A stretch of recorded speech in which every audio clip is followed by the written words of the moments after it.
Assalamualaikum warahmatullahi wabarakatuh. Salam sejahtera, Om Swastiastu, Namo Buddhaya, salam kebajikan, salam kemanusiaan.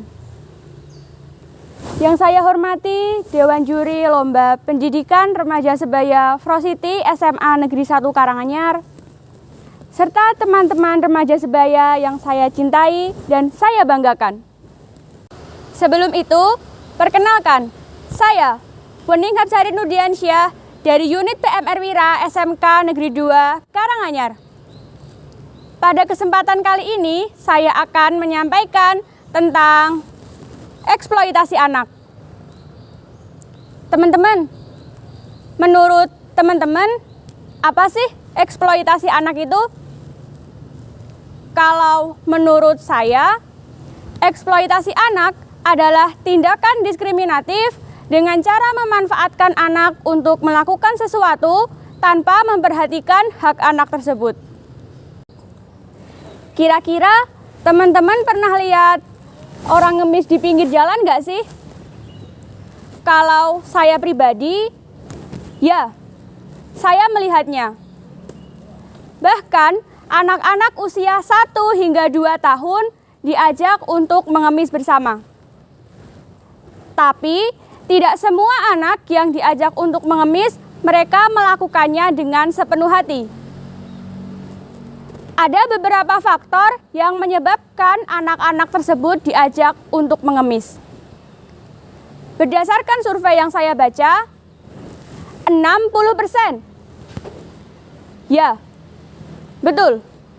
60% anak-anak di Indonesia diajak dan dipaksa untuk mengemis oleh orang-orang yang lebih dewasa. Hal itu terjadi karena minimnya nilai ekonomi keluarga sehingga mereka diajak untuk mengemis. Kemudian ada juga faktor lainnya seperti mendapatkan pengaruh dari lingkungan, lalu rendahnya pendidikan anak di Indonesia, dan yang paling sering terjadi adalah paksaan yang dilakukan oleh keluarga maupun orang terdekat mereka. Perlu teman-teman sekalian ketahui, selain mendapat paksaan dari keluarga mereka, para korban eksploitasi anak juga akan merasakan dampak dari eksploitasi yang dialaminya. Pada pembahasan kali ini, kita akan mengambil salah satu contoh dampak dari eksploitasi anak yang sering kita jumpai di lingkungan masyarakat.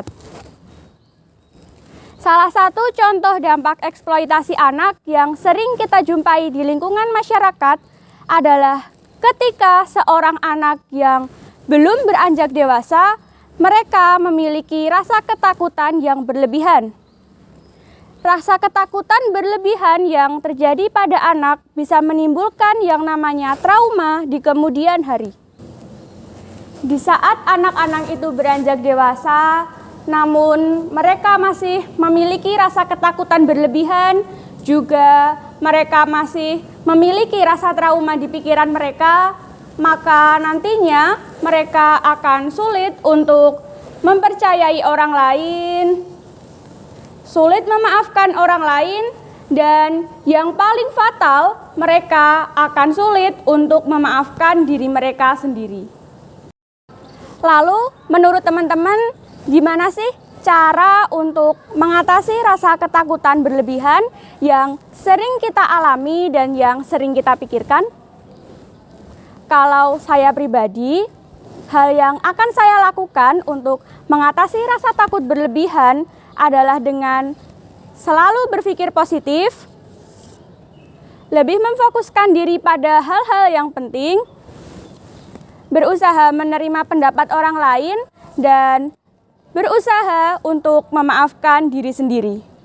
Nah, teman-teman, dari pengertian yang saya jabarkan dalam pembahasan kali ini, kita dapat mengetahui bahwa eksploitasi anak sama halnya dengan menghilangkan hak-hak anak.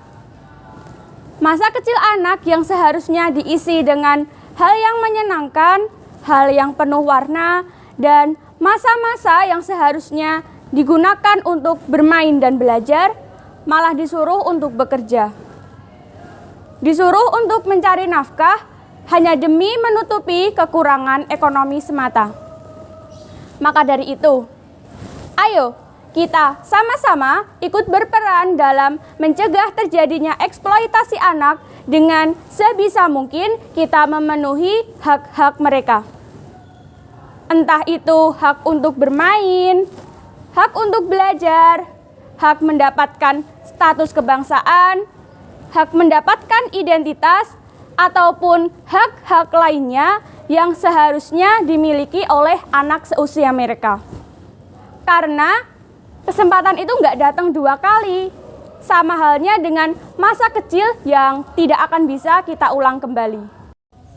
Cekap semanten anggen kula matur, wonten lepateng atur, kula nyuwun lumunturing samudra pangaksami. Wassalamualaikum warahmatullahi wabarakatuh.